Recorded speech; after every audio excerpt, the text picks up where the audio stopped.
Welcome to another episode of Mad White Jamaican Questions Everything, where everything is questioned and nothing is off the table, where I, Mad White Jamaican, questions everything. This episode is actually dedicated to Stephen Catcore. Stephen Catcore passed away this Sunday, and I wish his family condolences, and I grieve with you in your loss personally. I didn't know Stephen Catcore as well as I knew his brother, Dr. Michael Core. I met Stephen Catcore once at the Hard Rock Hotel and Casino, where he was actually on stage playing to a bunch of people that didn't even realize that they had reggae royalty in the room. He just showed up there impromptu, and then he went on stage with one of the best entertainers in South Florida, Mr. Dale Powers. Big up yourself, Dale. I know Stephen Catcore through his brother, Dr. Michael Core. Dr. Michael Core was good friends with my stepfather, who was also a surgeon in Jamaica. Dr. Michael Core, who was Catcore's brother, was a renowned pediatrician. And I remember growing up as a kid, I used to look at Dr. Michael Core as a successful one, and his brother, Stephen Catcore, as the Rasta man that went off to play music. You might find that a bit funny or a bit perturbed that growing up as a kid, that was the impression that was left on me, as growing up in the type of society I did in Jamaica, being a Rasta man was frowned upon. But needless to say, history might prove us otherwise. We're going to be watching an interview right now, and then we're going to go into the song 96 Degrees in the Shade, and then we're going to dive into the history of the Morant Bay Rebellion. So let's question every. Learn with me as I go on this journey. Well, there was no bad vibration of any kind. Okay, I watched a little bit of this interview leading up to here. I figured this was a good place to start, where he was actually asked about his family and his family environment. Speaking, my mom really is an island scholar, you know. That means that she's the one person that won the scholarship. There was one scholarship given in those days, which was like a scholarship to any university in the world that you wanted to go to. And we have one called the Jamaica Scholarship, and we have the Rhodes Scholarship. But the Rhodes Scholarship, you have to have athletics involved to win the Rhodes Scholarship. Whereas the Jamaica Scholarship is strictly academic. Academic prowess is where it's at for that one. If I didn't make it evidently clear, Catcore obviously comes from the upper echelons of Jamaica. If you're from Jamaica, this reasoning isn't alien to you. Many Jamaicans are actually used to the class divide. Now, in those days, in the islands, Grenada, St. Vincent, Trinidad and Tobago, Barbados, they had what you call an island scholarship. So one student from all those islands would win that scholarship. My mother won that scholarship. That is amazing. My stepfather actually won the island scholarship for his family too. My stepfather comes from a family of 10 children, and a couple of them actually did win the island scholarship as well. Hence why my stepfather's a surgeon. That sounds a bit posh, don't it? Let's continue. Well, both her and my dad went to McGill in Montreal. That's where they really met. But then, of course, the World War II broke out, and actually, even though the war was coming and everybody knew, they decided to go to England because his father was the first minister of finance. I did not know that. And speaking of World War II, my grandfather actually fought in World War II on behalf of the British, because Jamaica was still a British colony. And they entered the war even before America did, if you know your history all that well. But I didn't know that, Catcore's father and Dr. Michael Core's father was the first minister of finance. Imagine that. They wanted to be there. Dad got into Oxford and Mom got to the Royal College of Music. So was a vocal advocate against colonial rule. Over to England. She studied communications at the BBC, and she was studying piano with Lloyd Webber, who is Andrew Lloyd Webber's father. And in fact, Lloyd Webber gave my mom away at her wedding. Wow. See, the things you don't know. Amazing. You know, my household was a highly intellectual, highly understanding household, and there were really no issues in my household with anything that any of the kids did. 3 boys, right? The oldest. Forgive me. This I haven't seen Dr. Michael Core's picture for a while. And this is a guy that I would see at my house once a month at least. So it hurts a little bit to see his picture, knowing how close he was to our family, and to know that his brother is with him right now. God bless the 2 of you. That's Dr. Michael Core. He was a pediatrician in Jamaica. My brother Mike, he was into swimming and stuff, and he went on to be a doctor. But other brother Ivan was a real Never met rebel. Ivan. He turned Rastafari Never met Ivan, and it's probably because he turned a Rasta man. at a very young age, and he was so brilliant. He got 9 O-levels with 7 distinctions. And turned Rasta, and my old man, that's the only time my old man freaked out, because my dad figured he was going to MIT or he was going to, you know, and instead he promptly told us that he's going to Ethiopia. Yeah, so he. Y'all have to understand, from an uptown family, that is devastating. The uptown family don't know how to deal with it. In uptown family in Jamaica, it's either they become like a lawyer, a doctor, a successful businessman. They don't know nothing about music. When his family took off, I went to Ethiopia. And by that time now, I was studying classical music, right? What age is this now? Well, I started studying the cello at about 6. I actually started fooling around with music from when I was 4. No, I don't know. I mean, nowadays, plenty of people play it at 2. You know, the world changed. But in those days, that was considered kind of out there. All right, then. Yeah.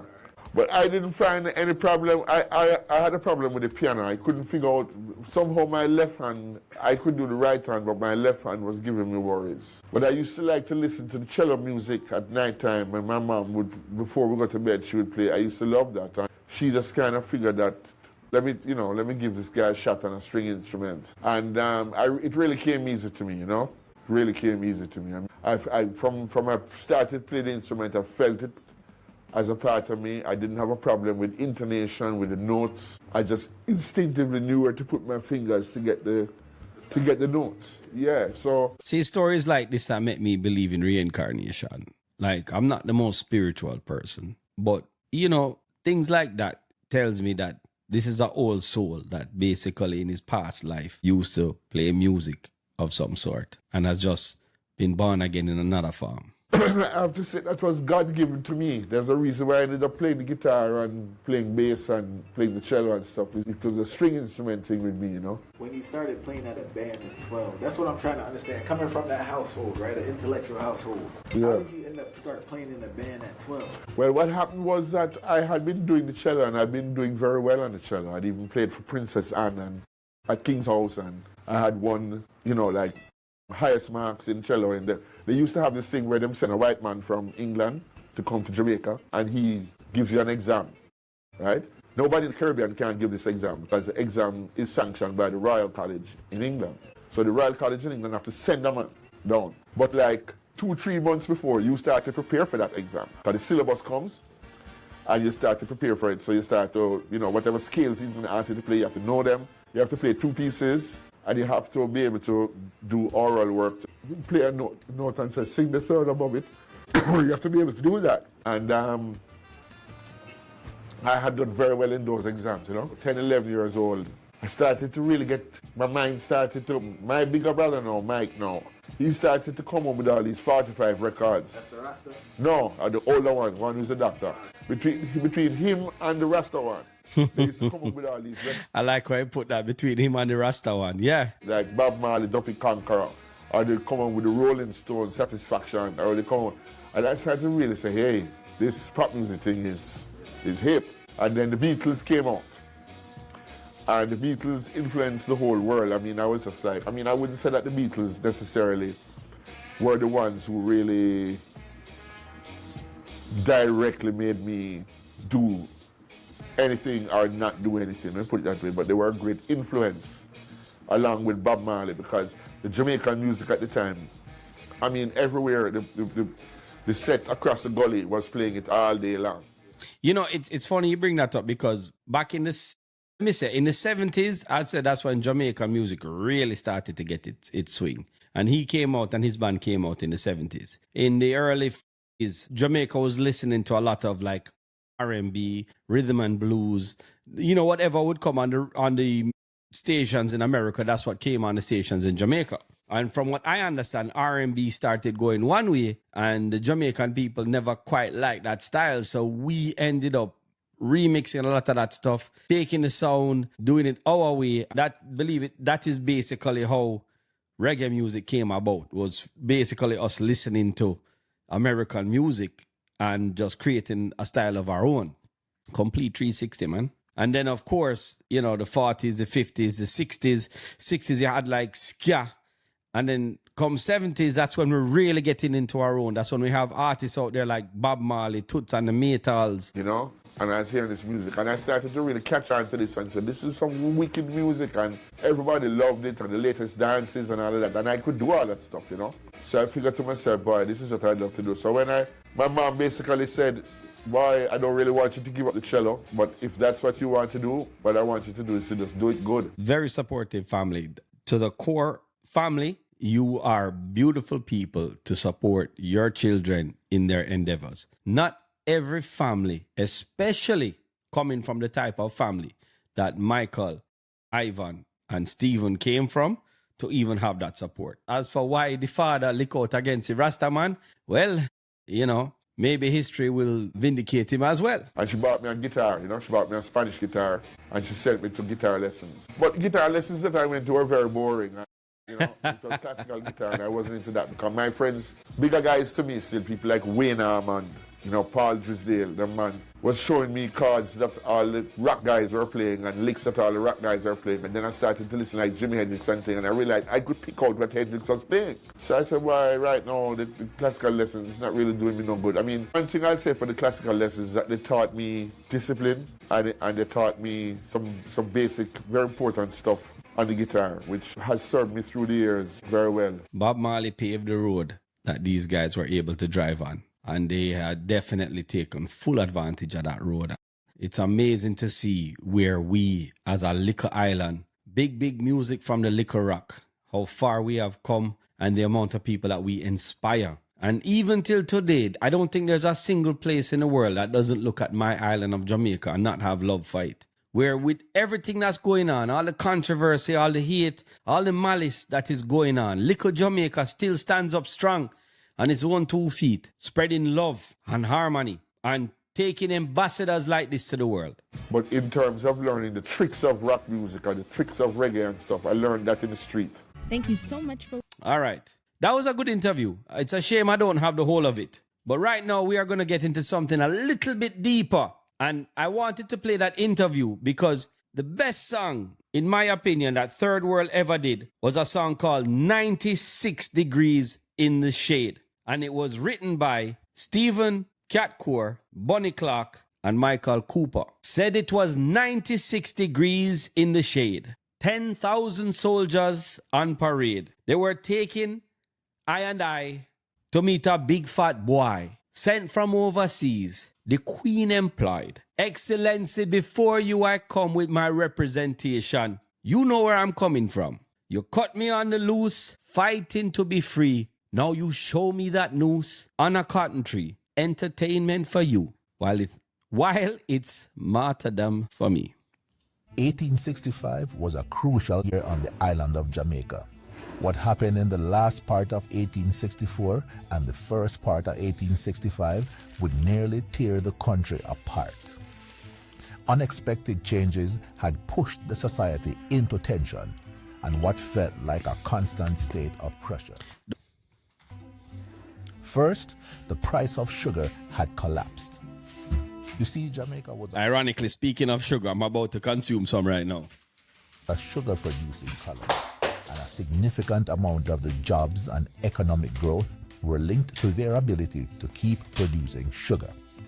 Sugar was still in demand, but now that the workers had to get paid, among other things, it was starting to cost more to produce sugar than it could be sold for. Also, there were pandemics and widespread disease. Smallpox and typhoid fever were also common during this time.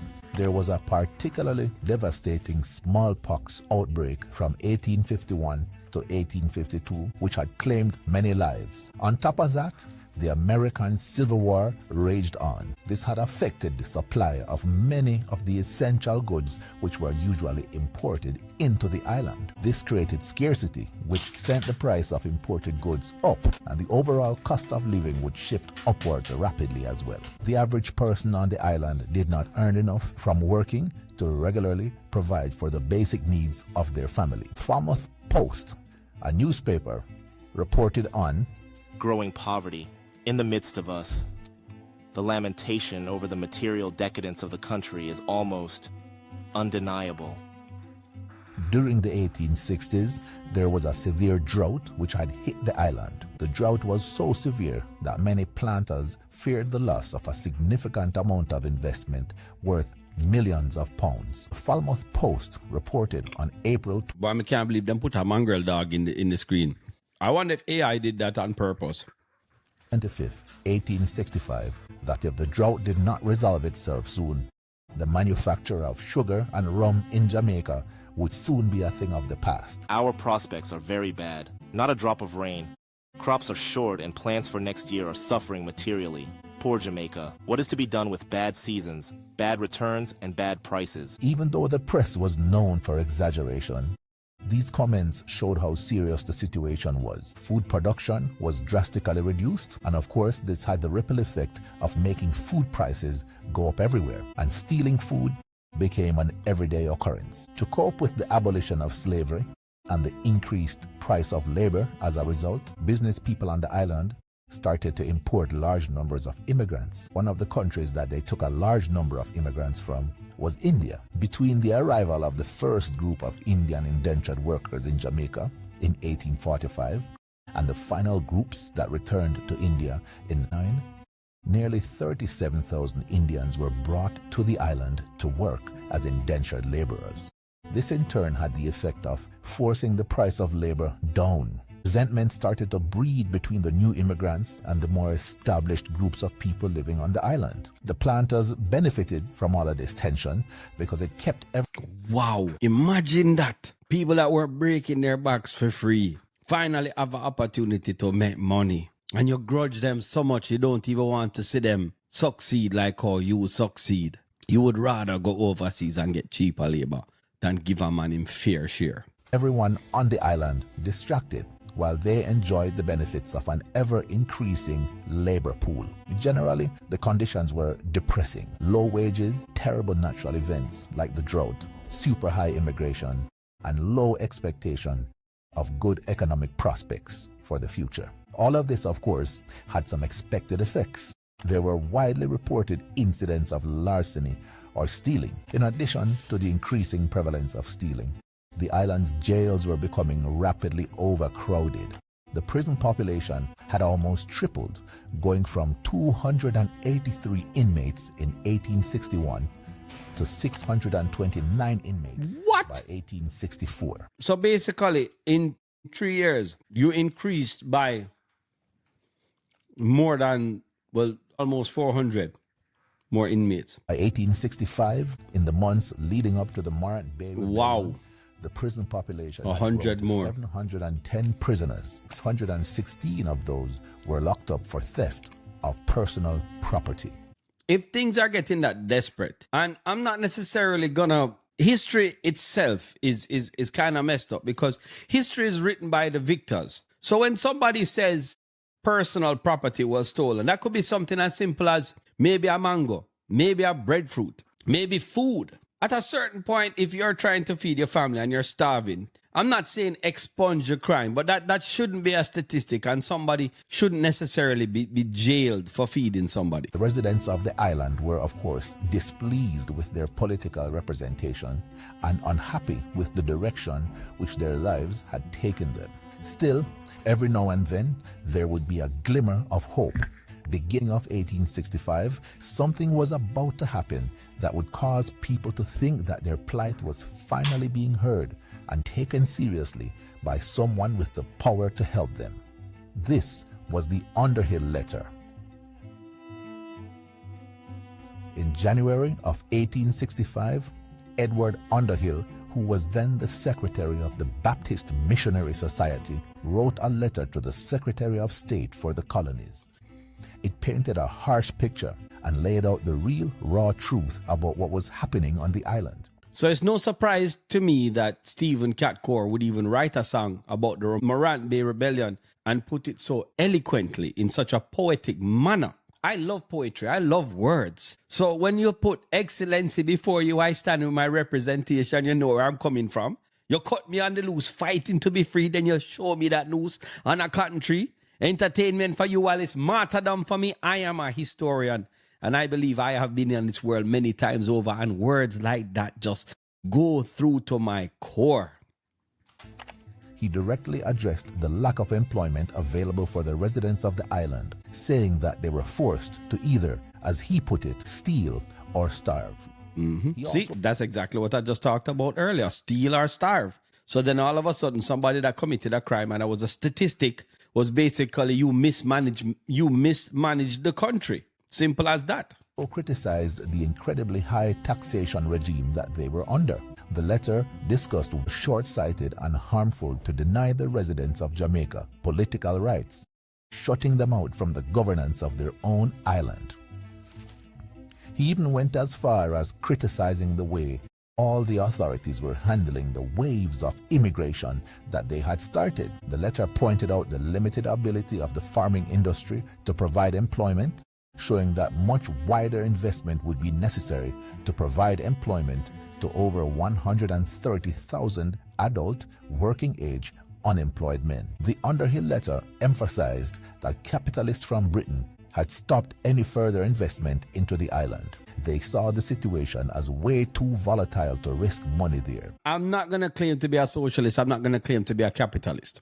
To claim to be an academic and somebody that knows something, you really have to take yourself out of the shoes of the norm and put yourself in the shoes of something else. Even if it is a Rastaman, even if a capitalist steps out of his shoes and goes into the shoes of a socialist, even if it's like somebody like a Republican jump out of his shoes and go into the shoes of a Democrat. If you can take yourself out of your comfort zone and see things from the other person's side, that is a true mark of intelligence. Finally, he made recommendations on things that people on the island could do to stop the crisis from getting worse. But most people missed that part. Instead, his vivid description of the wicked conditions is what generated the strongest response. Reports from Baptist missionaries across the island were dire. One such report from the Baptist Union was as follows. It appears that in some districts, numbers of people are known to walk from 6 to 30 miles in search of work. That numbers even in crop time, applying to the estates for employment, are turned back without obtaining it. That at the present time, in consequence of drought, and, in some cases, from partial cultivation, some estates are working short time, and that in many districts, Creole labor has been displaced either wholly or in part by that of coolies, Chinese, and Africans. So this is also showing you when slavery was abolished, the forces that actually took effect. Now we're getting to see the economic impact of freeing the slaves and what these selfish farmers would do in order to squeeze every little penny out of the people and also the land that is also experiencing a drought. Not even to think, well, what can we do to offset this drought? It's always about maximizing profit. And that's a sad reality of what we as human beings tend to do. Other Baptists on the island of Jamaica did not feel the same way. One Baptist missionary in Kingston called Samuel Orton held his own opinions on the cause of widespread poverty in Jamaica. In his view, the people of the island were the cause of their own misfortune. These accumulated evils are to be wholly or principally attributed to excessive droughts, inability to obtain employment, or dear saltfish and calico. The real cause in the great majority of cases is, in my opinion, only to be found in the inveterate habits of idleness and the low state of moral and religious principles which prevail to so fearful a degree in our community. While everyone had an opinion, the real test of whether the things in the Underhill letters were true was how the people would respond to it. People across Jamaica would respond by meeting up in public to share how they really felt and to compare notes about just how bad things were. We are calling upon all the descendants of Africa in every parish throughout the island to form themselves into societies and hold public meetings and cooperate for the purpose of setting forth their grievances, especially now, when our philanthropic friends in England are leading the way. The Underhill letters started a series of public meetings and public petitions. The idea, though, was that these meetings provided an outlet for the common man to have their voices be heard, appealing to the authorities for assistance. That seems to be a problem. Common man trying to get a word out and the authorities just shoot them down. Meetings, the colonial government in charge of Jamaica was critiqued. harshly. These meetings were held across the island, from St. James to Clarendon to Kingston to Hanover to St. Thomas. In these meetings, people complained about the crushing high taxes, high levels of unnecessary immigration, and the lack of productive employment opportunities on the island. Blatant corruption was also condemned. All the meetings had people who were designated to present the petitions and concerns raised at the meeting to the governor and local leadership. To some extent, the meetings signified that there may be some assistance that could come back from the colonial government. However, all they would receive was a cold shoulder.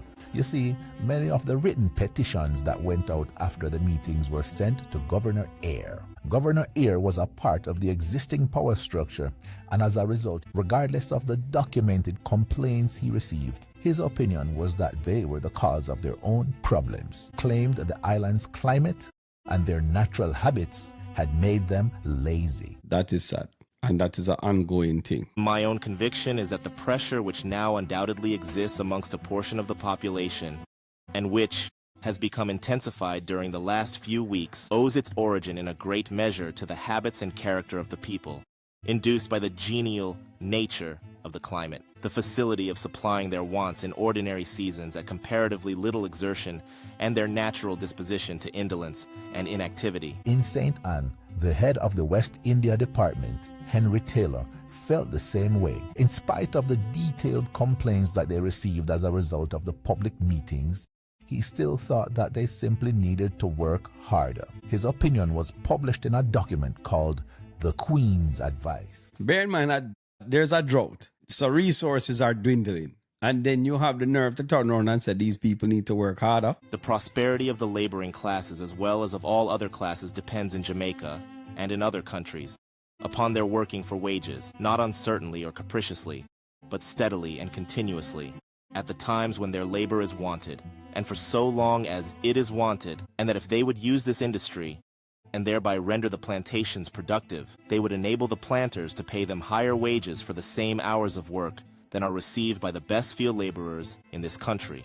And they may be assured that it is from their own industry and prudence, in availing themselves of the means of prospering that are before them, and not from any such schemes as have been suggested to them, that they must look for an improvement in their condition. That's kind of sad. These are the same planters that are going out and finding cheaper labor overseas. So why would you even think they'd be compensated for their labor period? Jamaica is a land that you plant anything on it and it grows. I mean, you had banana, you had sugar, and you had coffee.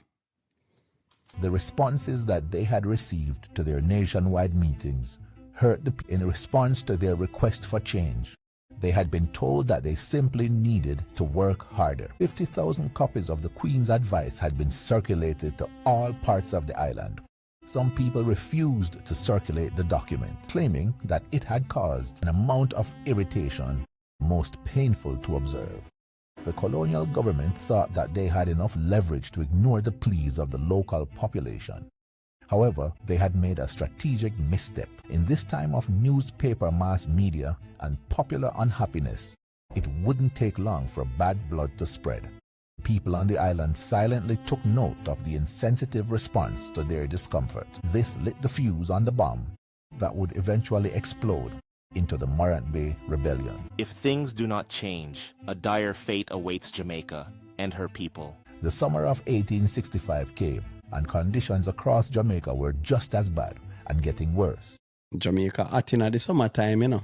Remember me tell you that. Dry. Everything dry up. There was still a drought, low wages, and non-existent working opportunities. Everyone was on edge, and the atmosphere began to get spooky. One of the first noticeable events was an anonymous letter discussing a plantation owner. The owner of the Smith plantation was attacked in the letter, which alleged corruption.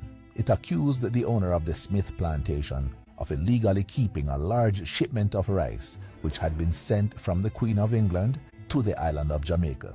He was accused of using this shipment to feed his own workers. Rumors began to percolate, suggesting that Smith's home and plantation were on the verge of being a target for takeover by local rebels. The custos in charge of St. Elizabeth was also anonymously accused in another letter of keeping a large amount of money for himself, which was sent from England for the betterment of the colony. Elsewhere in Black River, rumors of an uprising on August 1st, the anniversary of emancipation, began to circulate.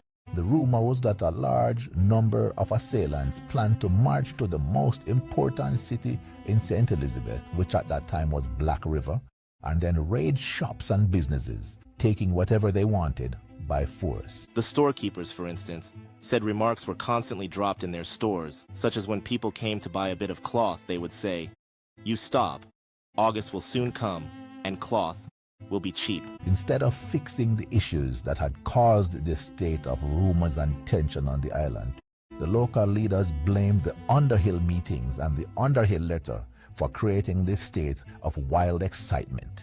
The general opinion among proprietors, white, colored, and black, is that all this disturbance and ill feeling is to be attributed to the late assertions which have been made that the Negroes are ill-treated and cheated and unfairly dealt with and oppressed, and that if permitted to be reiterated, there will be no peace or security for property or life. In response to all of this social and political unease, Governor Eyre decided to send 2 warships to affected areas. The first one went to Black River, and the second one went to Montego Bay. He requested that once they got there, they should put on a gun show and flex their military muscle, just to show what they were capable of. If the ships were to have a little gun practice in each of the ports, it might be useful in letting the peasantry know of their presence. The event that truly caused the situation, There he is, George William Gordon.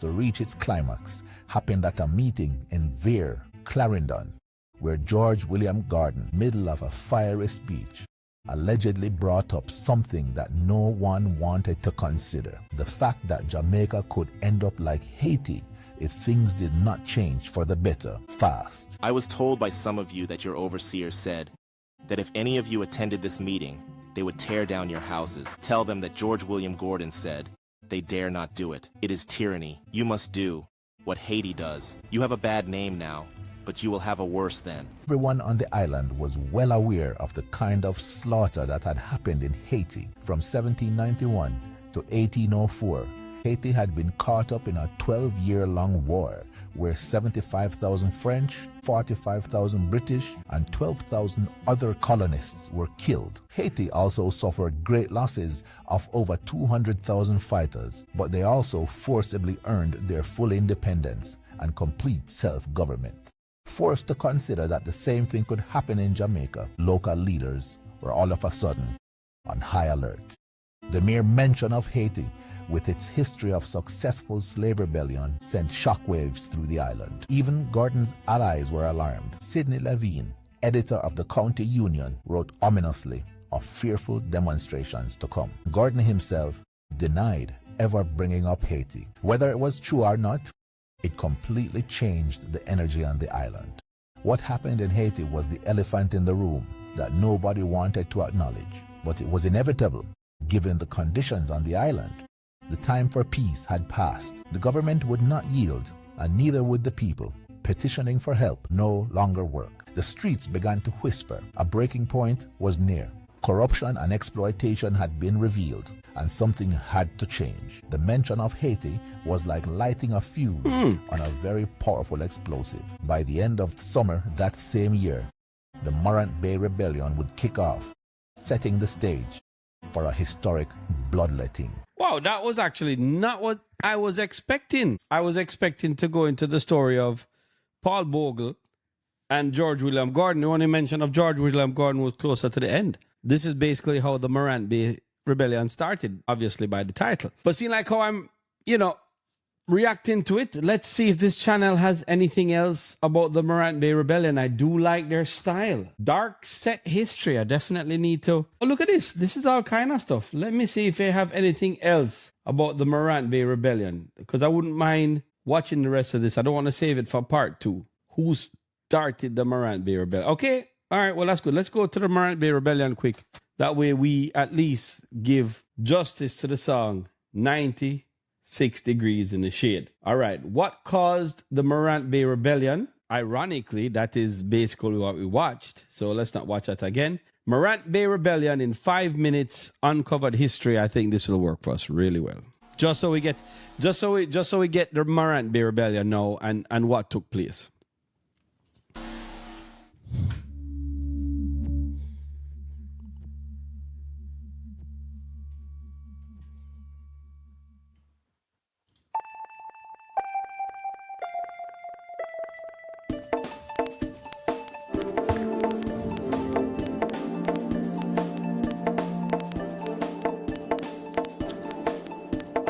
This is Jamaica's History Uncovered.